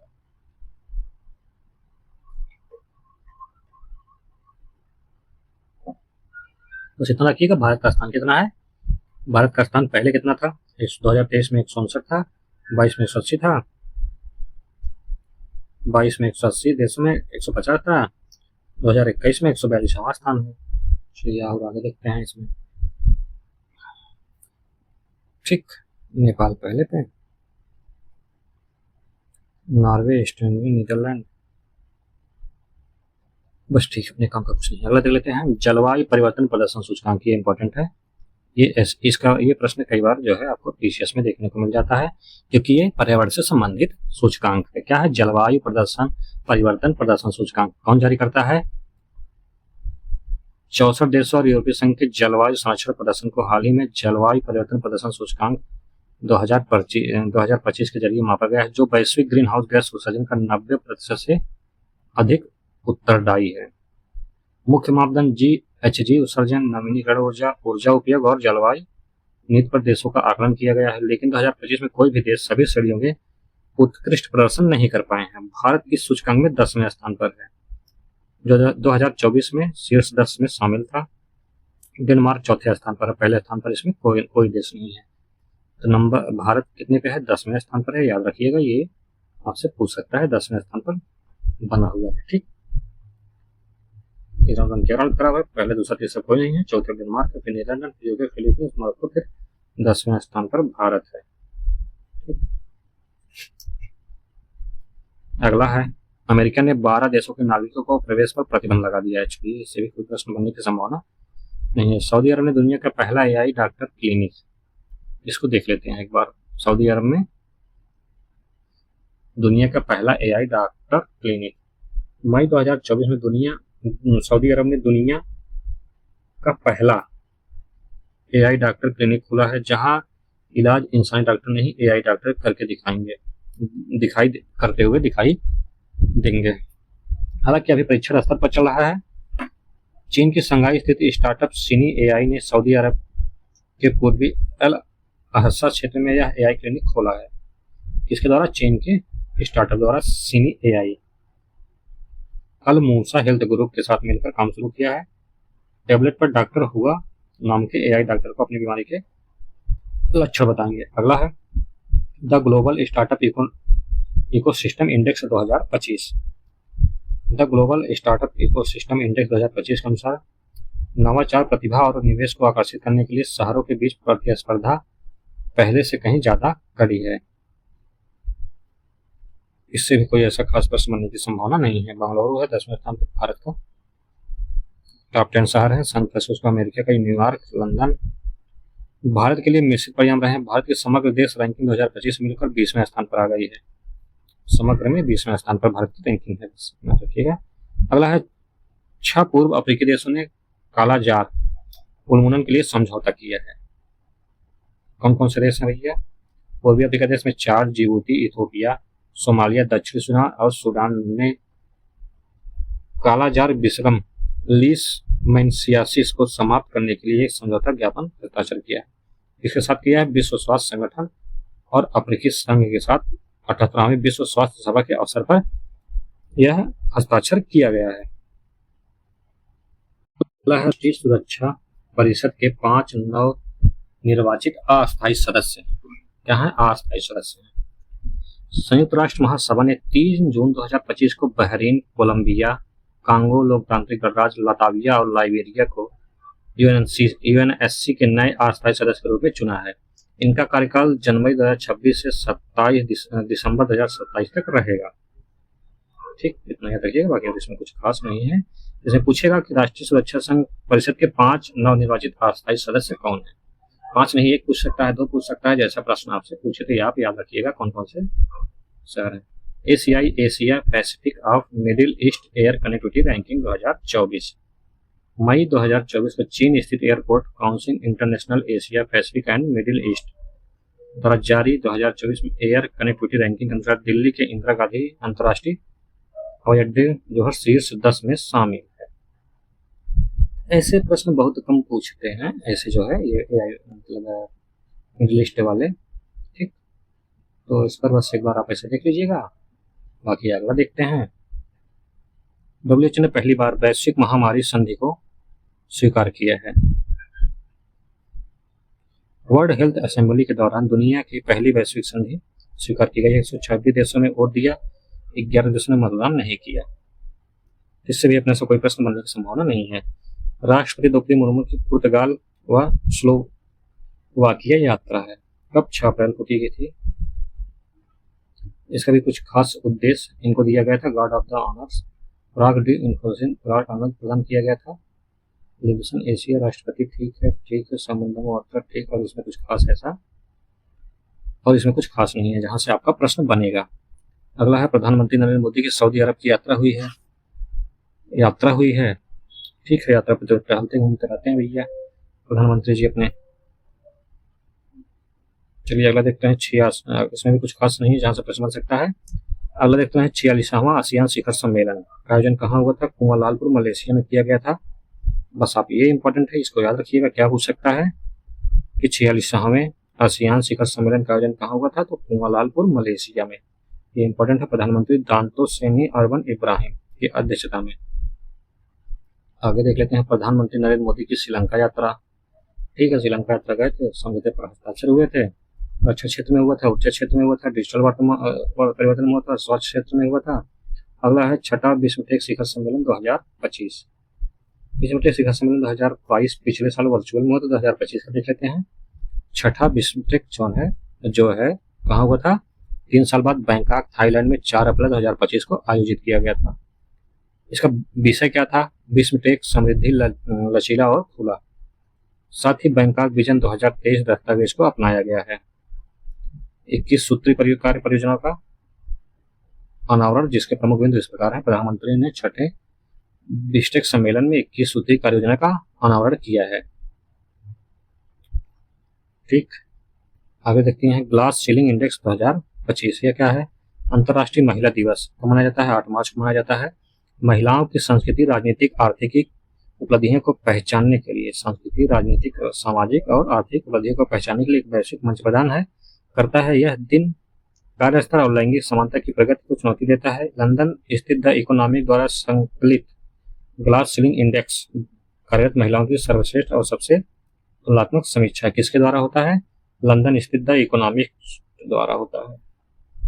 बस इसमें कुछ पूछने वाला ऐसा नहीं है, कुछ खास नहीं। ठीक, चलते हैं आगे। प्रधानमंत्री नरेंद्र मोदी की मॉरिशस यात्रा। यह दौरान मॉरिशस के राष्ट्रीय दिवस 12 मार्च के अवसर पर हुआ था। मुख्य अतिथि के रूप में गए थे प्रधानमंत्री जी। कहाँ? मॉरिशस। 11-12 मार्च को। प्रधानमंत्री का क्या नाम? मॉरिशस के नवीन चंद्र रामगुलाल। राष्ट्रीय दिवस 12 मार्च को मनाया जाता है। बस यही याद रखिएगा और इसमें कुछ याद करने वाला चीज नहीं है। अगला है global terrorism index 2025। Institution for economy and peace द्वारा जो है ये जारी किया जाता है। ये देख लीजिएगा एक बार। Institution for economy and peace क्या ग्लोबल टेररिज्म इंडेक्स 12वें ग्लोबल टेररिज्म इंडेक्स को जारी किया गया है। कौन से? 12वें। तो सबसे गड़बड़ी स्थिति में कौन सा है? बुर्किना फासो, फिर पाकिस्तान, सीरिया, माली, नाइजर। 163 देशों की सूची में पाकिस्तान का स्थान कितना है? तीसरे स्थान पर सीरिया, चौथे पर माली है। पाकिस्तान, बुर्किना फासो पहले पे, फिर पाकिस्तान है। ठीक, सबसे ज्यादा आतंकवादी गतिविधियां इन्हीं देशों में होती है। अगला देख लेते हैं। अगला है वैश्विक मुक्त अभिव्यक्ति सूचकांक, the future of free speech. वैश्विक मुक्त अभिव्यक्ति सूचकांक जारी करता है। कौन जारी करता है? The future free of speech. ये भी कोई इतना इंपॉर्टेंट इंडेक्स नहीं है, इसको भी आप छोड़कर चल सकते हैं या एक बार देख सकते हैं। भारत का इसमें 24वां स्थान है। ठीक, चलिए आगे देखते हैं। Partnership for healthy cities summit 2025। मार्च 2025 में पेरिस में आयोजित partnership for healthy cities 2025 Argentina के कार्डोवा, ब्राजील के पोर्टोलेजा, ब्रिटेन के ग्रेट मैनचेस्टर में सार्वजनिक स्वास्थ्य सुधारों को लिए सम्मानित किया गया है। ये भी कोई अपने से इतना इंपॉर्टेंट नहीं है। अगला ये इंपॉर्टेंट है खुशहाली, वैश्विक खुशहाली रिपोर्ट 2025। ठीक, इसको याद रखिएगा। 20 मार्च 2025 को अंतर्राष्ट्रीय खुशहाली दिवस के अवसर पर, खुशहाली दिवस कब मनाया जाता है? 20 मार्च को मनाया जाता है अंतर्राष्ट्रीय खुशहाली दिवस पर वेली वाइंग रिसर्च सेंटर द्वारा वैश्विक खुशहाली रिपोर्ट जारी की गई है। किसके द्वारा? वेली विंग रिसर्च सेंटर द्वारा इसको जारी किया जाता है। पहला पॉइंट यहाँ याद करने वाला क्या है पहला क्या है, अंतर्राष्ट्रीय खुशहाली दिवस कब मनाया जाता है, तो 20 मार्च को मनाया जाता है। दूसरा क्या है, वेली वाइन रिसर्च सेंटर द्वारा इसको जारी किया जाता है, जिसमें जो है गैला बोल्ट पोल, संयुक्त राष्ट्र सतत विकास समाधान नेटवर्क, स्वतंत्रता संपादित रिपोर्ट के प्रमुख विशेषज्ञ शामिल होते हैं। सामाजिक समर्थन, व्यक्तिगत जीडीपी, स्वास्थ्य जीवन प्रत्याशा, स्वतंत्रता, उदारता, भ्रष्टाचार की अनुपस्थिति, यही सब इसमें जो है आधार रख के इसे जारी किया जाता है। सबसे खराब जीवन, 0 का मतलब सबसे खराब और 10 का मतलब सबसे अच्छा जीवन होता है। इसमें इसकी रैंकिंग 0 से 10 होती है। ठीक, तो देख लेते हैं कौन कौन से पहले स्थान पर, दूसरे पहले स्थान पर फिनलैंड है, डेनमार्क दूसरे पे, आइसलैंड तीसरे स्थान पर खुशहाली रिपोर्ट में। स्वीडन में शीर्ष चौथा स्थान, नीदरलैंड में 5वां स्थान। भारत की स्थिति क्या है,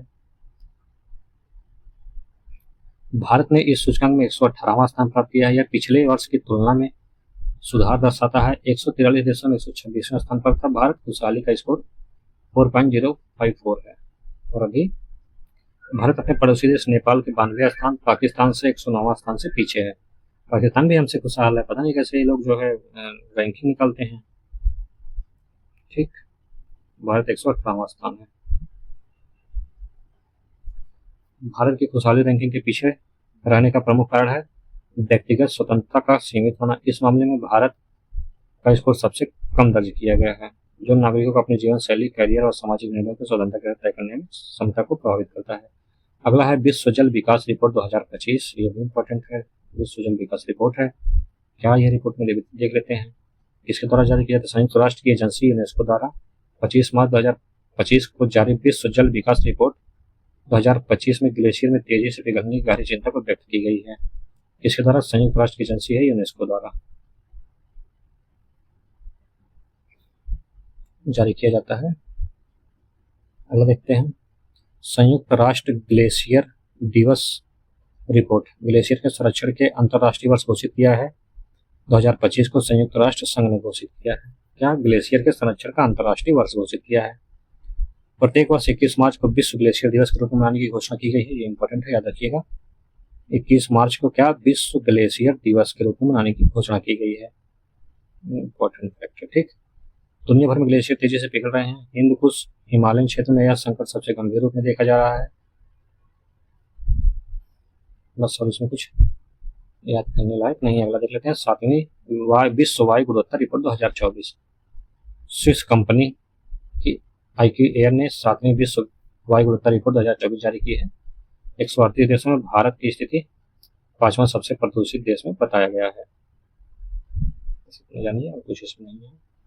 भारत का 5वां स्थान है सबसे प्रदूषित देश में। नंबर 1 पे 4 है, फिर बांग्लादेश, फिर पाकिस्तान, फिर कांगो। भारत में पिछले वर्ष की तुलना में 3 स्थान से 5वां स्थान पर आ गया है, लेकिन यह वायु प्रदूषण का एक प्रमुख स्वास्थ्य बोझ बना हुआ है। कितने पे, पहले 3 पे था, 5 पे आ गया है। सबसे प्रदूषित शहर मेघालय स्थित बर्नीहाट है, जो कि मेघालय और असम का बॉर्डर है। नई दिल्ली लगातार 6ठे साल दुनिया का सबसे प्रदूषित राजधानी रही है। चलिए आगे देखते हैं। बर्नीहाट मेघालय का, फिर दिल्ली है, फिर कजाकिस्तान का है। ठीक, नई दिल्ली भारत की राजधानी है। लोनी उत्तर प्रदेश में स्थित है। यह भी एक प्रदूषण में टॉप 10 में है, सर्वाधिक प्रदूषित शहर दुनिया के। भारत का बर्नीहाट मेघालय, फिर दिल्ली भारत, फिर कजाकिस्तान का है काराकांडा, फिर उत्तर प्रदेश का 9वें स्थान पर उत्तर प्रदेश का लोनी है। नई दिल्ली 10वें स्थान पर है। फरीदाबाद भी है 6वें स्थान पर। भारत का पंजाब मुल्लापुर भी है। भारत के कितने शहर हैं, भारत के शहर हैं नंबर 1 पे बर्नीहाट, नंबर 2 पे दिल्ली है, और फिर मुल्लापुर है, फरीदाबाद है, लोनी है, फिर नई दिल्ली है।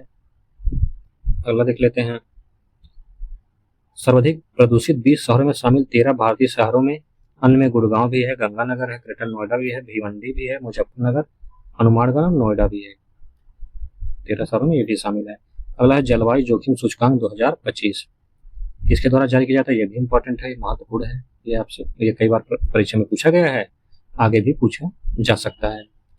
फरवरी 2025 में पर्यावरण थिंक टैंक जर्मन वॉच द्वारा जलवायु जोखिम सूचकांक किसके द्वारा जारी किया जाता है, जर्मन वॉच द्वारा जलवायु जोखिम सूचकांक पर्यावरण थिंक टैंक द्वारा यह सूचकांक मानवीय आर्थिक नुकसान के आधार पर देशों को रैंक प्रदान करता है। नवीनतम रिपोर्ट बढ़ती क्षति और जलवायु परिवर्तन आवश्यकता को रेखांकित करता है।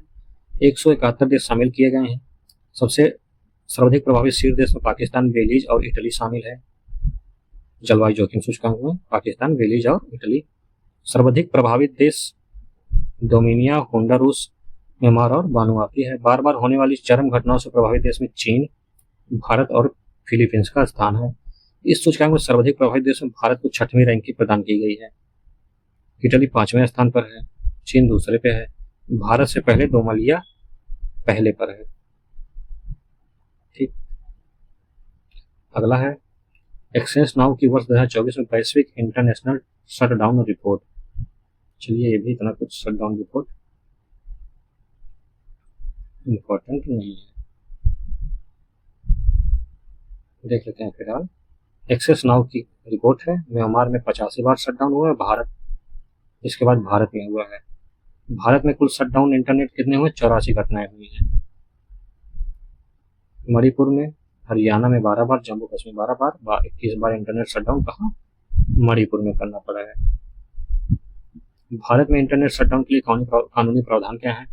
भारत में इंटरनेट शटडाउन दूरसंचार अधिनियम 2023 के तहत जारी दूरसंचार सेवाओं का अस्थायी निलंबन नियम 2024 द्वारा शासित होते हैं।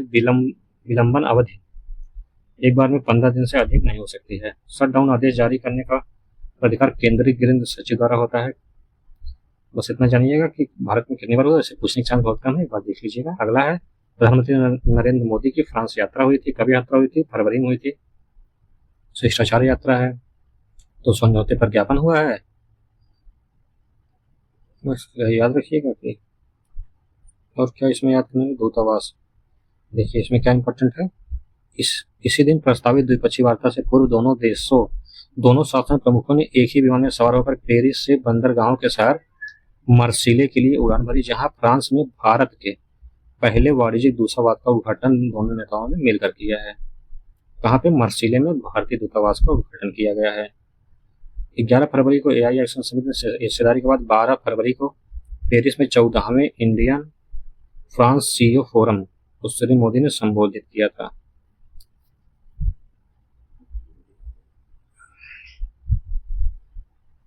इसमें क्या इंपॉर्टेंट है? इंपॉर्टेंट तथ्य इसमें क्या है कि यहाँ पर भारतीय के पहले वाणिज्यिक दूतावास को खोला गया है मार्सिले में। चलो अगला देख लेते हैं। भ्रष्टाचार धारणा सूचकांक 2024 इंपॉर्टेंट है, 2024 का है। फिर हम देख लेते हैं, उनसे प्रश्न बनने की संभावना होती है। भ्रष्टाचार एक गंभीर वैश्विक चुनौती बना हुआ है जो शासन, लोकतंत्र, विकास को प्रभावित करता है। इसी पर आधारित ट्रांसपेरेंसी इंटरनेशनल द्वारा 11 फरवरी 2025 को जारी भ्रष्टाचार धारणा सूचकांक किसके द्वारा जारी किया गया है? ट्रांसपेरेंसी इंटरनेशनल द्वारा जारी किया जाता है। जितने सूचकांक हैं आप एक पेज में अगर बना लेंगे। सूचकांक कौन से साल का है? 2024-25 का। और किसके द्वारा जारी किया जाता है? भारत की रैंकिंग कौन है, पहली रैंक पे कौन है। इसमें 4 कॉलम आप बनाइए और एक ही पेज में रखिए, तभी आप सूचकांक याद कर पाएंगे। भ्रष्टाचार धारणा सूचकांक 2024 में भारत 180 देशों में 96वें स्थान पर है, जिसका स्कोर 38 है। यह 2023 के 39, 2022 के 40 स्कोर से कम है। डेनमार्क सबसे भ्रष्ट देश है, सबसे कम भ्रष्ट देश है, शीर्ष स्थान पर है। फिनलैंड, उसके बाद सिंगापुर है। सबसे भ्रष्ट देशों में दक्षिणी सूडान, सोमालिया, वेनेजुला, सीरिया स्थित। भारत की रैंकिंग 96 है। तो भारत में कम भ्रष्टाचार नहीं है। अगर 96 स्थान पर है 180 देशों में, तो ज्यादा ही भ्रष्टाचार की श्रेणी में इसको रखा जा सकता है। भारत के पड़ोसी देशों पाकिस्तान 135, श्रीलंका 121, बांग्लादेश 149, चीन 76 स्थान पर है। चलिए आगे देखते हैं। भूटान, भारत, चीन और नेपाल। सूचकांक में संयुक्त राज्य अमेरिका का स्कोर 69 से गिरकर 65, 24 से 28वें स्थान पर आ गया है। अगला देख लेते हैं। न्यूनतम आहार विविधता संकेतन। संयुक्त राष्ट्र सांख्यिकी आयोग ने सतत विकास लक्ष्य की दिशा में प्रगति के ट्रैक पर करने के लिए एक नया संकेत न्यूनतम आहार विविधता को स्वीकार किया। इसका उद्देश्य 2030 तक शून्य भूखमरी प्राप्त करना है, सांकेतिक कुपोषण को समाप्त करने और SDG 2 जीरो हंगर को प्राप्त करने की दिशा में प्रगति कर रहा है। और संयुक्त राष्ट्र सांख्यिकी आयोग के 56वें सत्र को स्वीकार किया गया है। तो बस इसमें इतना ही याद रखिएगा, और बाकी जब मेन सोर्स लिखिए तो उसमें डाटे के लिए याद रखना पड़ता है। प्रधानमंत्री मोदी की कुवैत यात्रा पर 2024 में गए थे, हाला मोदी को संबोधित किया था। और सॉरी, इसमें कुछ एक्स्ट्रा नहीं है। अगला क्या है, 8वां हिंद महासागर सम्मेलन Rajanagaram school of international studies India foundation के नेतृत्व में किया था मस्कट में। ये भी कोई इतना इंपॉर्टेंट महत्वपूर्ण नहीं है, यहाँ से प्रश्न बनने की संभावना न के बराबर है। अगला देखते हैं, जैव विविधता वित्त को बढ़ावा देने के लिए CBD COP16 में कैली फंड लॉन्च। इसको देख लेते हैं क्या है। वैश्विक जैव विविधता संरक्षण के क्षेत्र में 25 फरवरी 2025 को एक महत्वपूर्ण पहल की घोषणा की गई है, जब रोम इटली ने जैव विविधता पर संयुक्त राष्ट्र सम्मेलन के 16वें conference of parties COP16 Cali fund launch किया गया है। कैली फंड याद रखिएगा, कब लॉन्च किया गया, 16वें कॉन्फ्रेंस ऑफ पार्टीज में COP16 में कैली फंड को लॉन्च किया गया है। कैली फंड एक वैश्विक वित्तीय तंत्र है। इस धन का उपयोग संरक्षण परियोजनाओं, वैज्ञानिकों, अनुसंधान और उन स्वदेशी समुदायों की सुरक्षा के लिए किया जाएगा जो प्राकृतिक परिस्थिति तंत्र की रक्षा करते हैं।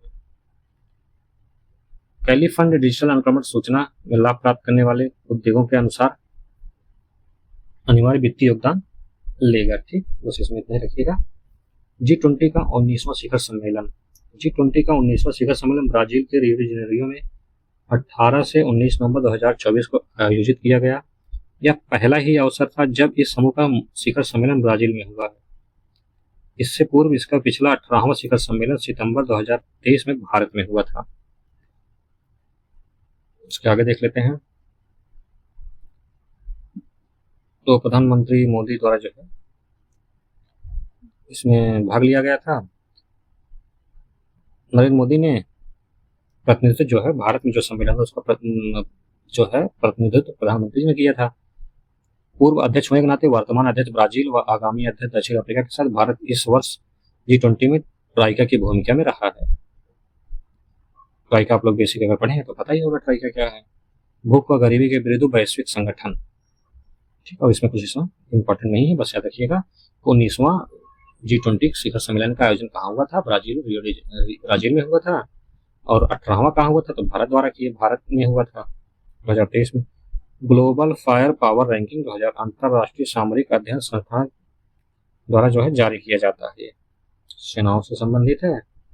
इसमें संयुक्त राष्ट्र अमेरिका रक्षा बजट सबसे ज्यादा, फिर चीन का है, फिर रूस का है। भारत इसमें चौथे स्थान पर है। भारत चौथे स्थान पर है। कितना, 75 अरब डॉलर रक्षा बजट के साथ सैन्य उपस्थिति बनाए हुए है। चलिए आगे देख लेते हैं। अगला क्या है, अगला है Times higher world reputation ranking 2025। फरवरी 2025 में टाइम्स हायर एजुकेशन द्वारा जारी वर्ल्ड रेपुटेशन रैंकिंग 2025 में विश्व भर के प्रतिष्ठित विश्वविद्यालयों का आकलन किया गया है, जिसमें शैक्षणिक उत्कृष्टता और वैश्विक समानता को प्राथमिकता दी गई है। हार्वर्ड यूनिवर्सिटी लगातार 14वें वर्ष रैंकिंग में शीर्ष स्थान पर बना हुआ है। ऑक्सफोर्ड विश्वविद्यालय और Massachusetts institute of technology MIT के संयुक्त रूप से दूसरा स्थान प्राप्त है। भारत के 4 प्रमुख संस्थान इस सूची में शामिल हैं। शिक्षा और अनुसंधान पहली बार 201 से 300 रैंकिंग समूह में शामिल है। भारत के कौन कौन से संस्थान शामिल है, भारत विश्वविद्यालय प्रदर्शन भारतीय विज्ञान संस्थान बेंगलुरु 2023 में 101 से 125 रैंक था, लेकिन अब 201 से 300 बैंड पर आ गया है। IIT Delhi, IIT Madras, IIT Bombay. अगला है मेटा की सबसे लंबी सब सी केबल परियोजना वाटर पर्थ। यहाँ आपसे पूछ सकता है वाटर वर्थ किससे संबंधित है। तो यह है social media platform Meta AI संचालित सब सी केबल, जो कि प्रोजेक्ट वाटर वर्थ की घोषणा फरवरी 2025 में की गई थी, वैश्विक कनेक्टिविटी को बढ़ाने के लिए है। सब सी केबल प्रणाली जो है डिजिटल भुगतान क्षमता वाली 50,000 किलोमीटर से अधिक लंबाई है। पृथ्वी के अंदर जो है समुद्र में इसको जल बिछाया जा रहा है। यह परियोजना अमेरिका, भारत, ब्राजील, दक्षिण अफ्रीका और ऑस्ट्रेलिया सहित 5 महाद्वीपों को जोड़ेगी। इस केबल परियोजना के वर्ष 2030 तक शुरू होने की संभावना है। इसके निर्माण के बाद AI डिजिटल सेवाओं की बढ़ती मांग को पूरा किया जा सकेगा। सबसे केबल समुद्र तल पर बिछाई जाने वाली उच्च क्षमता वाली ऑप्टिकल फाइबर केबल है। केबल में 24 फाइबर जोड़े गए हैं। बस इसका इतना जानिएगा कि वाटर वर्थ क्या किससे संबंधित है, बस इतना याद रखेंगे तो आपका कवर हो जाएगा। अगला है वैश्विक प्रकृति, क्या है वैश्विक प्रकृति संरक्षण सूचकांक 2024। अक्टूबर में वैश्विक प्रकृति संरक्षण सूचकांक 2024 पहली बार जारी किया गया था। तो देखिए अभी करंट काफी पुराना है, 24 का है, ठीक, वो भी अक्टूबर का है, तो यहाँ से प्रश्न बनने की वैसी संभावना कम है। आप लोग एक बार देख लीजिएगा। Rule of the law index 2024 ये कब जारी हुआ था, तो ये भी अक्टूबर 24 में हुआ था। डेनमार्क राजस्थान शीर्ष पर है, वेनेजुला इसमें 142वें स्थान पर है। भारत की स्थिति आप यहाँ देखिए कितना है, भारत का स्थान है 79। तो एक बार आप इसको देख लीजिएगा, बाकी यहाँ से प्रश्न बनने की संभावना ना के बराबर है। पीडीएफ आपको जो है किसमें मिल जाएगा, पीडीएफ आपको मिल जाएगा टेलीग्राम चैनल पर, वहां से आप इसको डाउनलोड करके आप पढ़ सकते हैं, ठीक। विश्व प्रतिभा रैंकिंग 2024 में विश्व प्रतिभा रैंकिंग कब सितंबर में जारी की गई थी। स्विट्जरलैंड पहले स्थान पर है, सिंगापुर उसके बाद है, भारत जो है 58वें स्थान पर है। तो आज के लिए इतना ही, मिलते हैं आपसे अगली क्लास में। चैनल को सब्सक्राइब करिए, लाइक करिए, शेयर करिए और पीडीएफ डाउनलोड करके आप इसको रिवीजन हमारी क्लास के साथ कर सकते हैं। अगर आपको समझ में आ रहा है तो आप जो है खुद से भी पढ़ सकते हैं। धन्यवाद।